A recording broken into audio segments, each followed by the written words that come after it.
आकाशवाणी गोरखपुर से प्रादेशिक समाचार।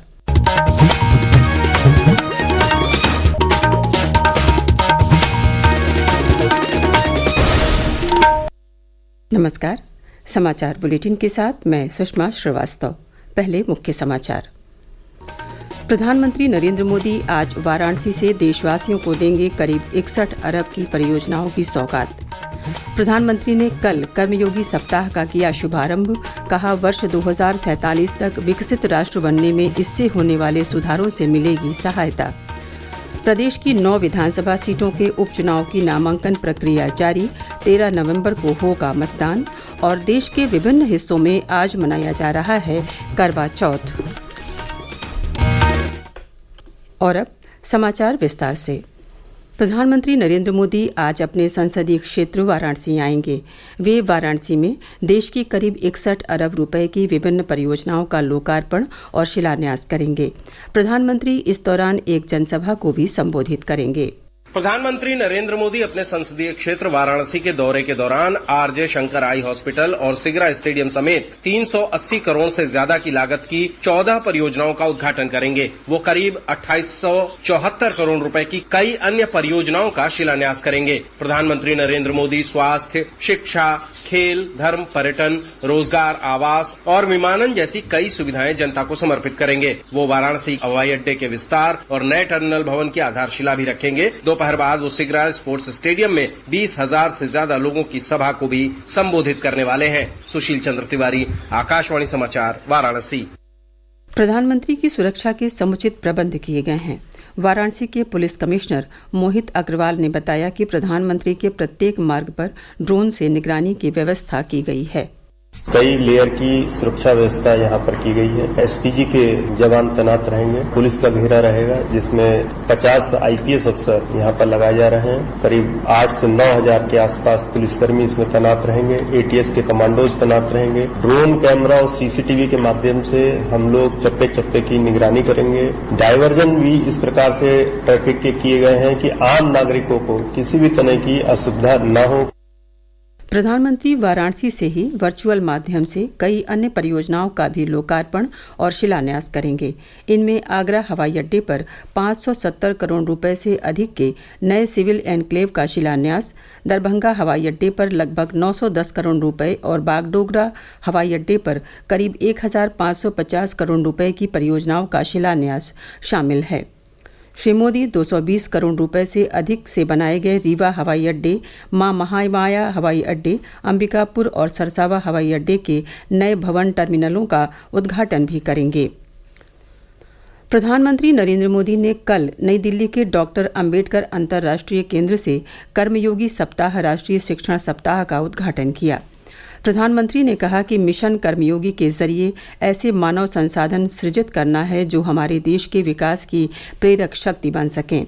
उन्होंने कहा कि राष्ट्रीय शिक्षण सप्ताह के दौरान नए शिक्षण और अनुभवों से प्राप्त शक्ति से कार्य प्रणाली में सुधार आएगा और वर्ष 2047 तक विकसित भारत का लक्ष्य प्राप्त करने में सहायता मिलेगी।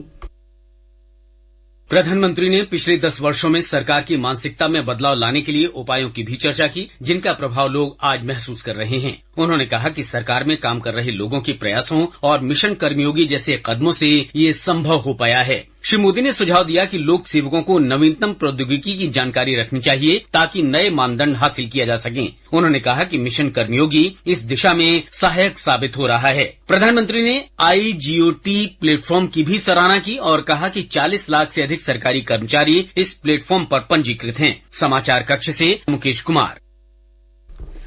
कर्मयोगी राष्ट्रीय शिक्षण सप्ताह के दौरान प्रत्येक कर्मयोगी कम से कम 4 घंटे की शिक्षा का लक्ष्य प्राप्त करने के लिए प्रतिबद्ध होगा।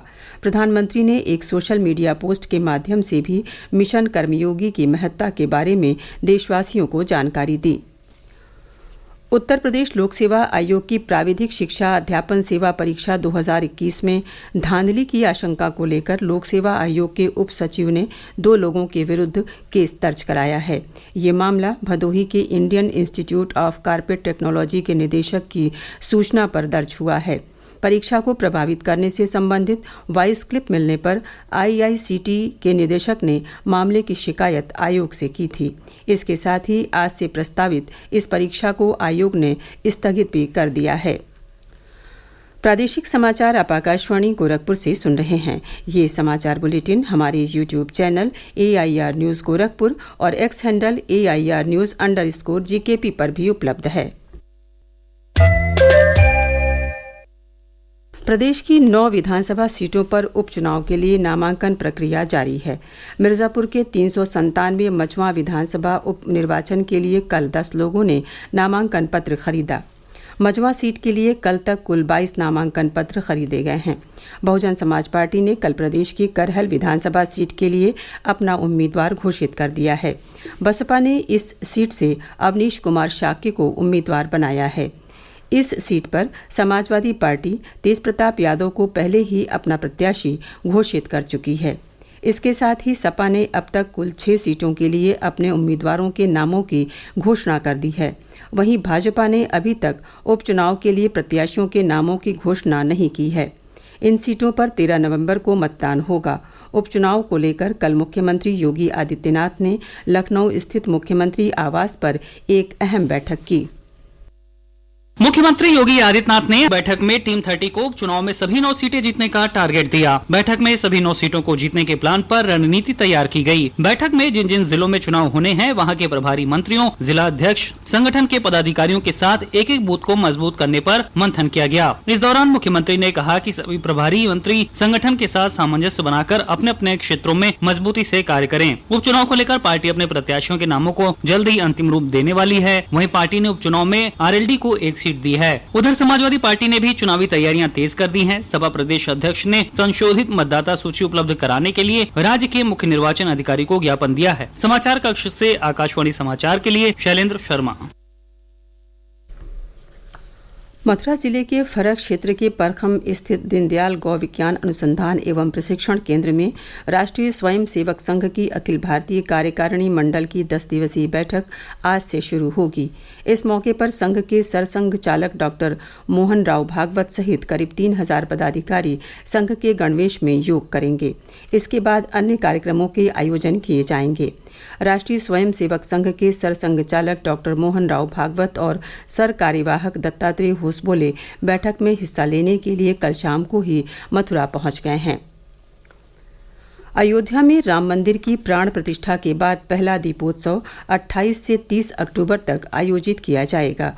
इससे पहले वहां 7 दीपोत्सव कार्यक्रम आयोजित किए जा चुके हैं और उन्हें Guinness book of world record में भी दर्ज कराया गया है।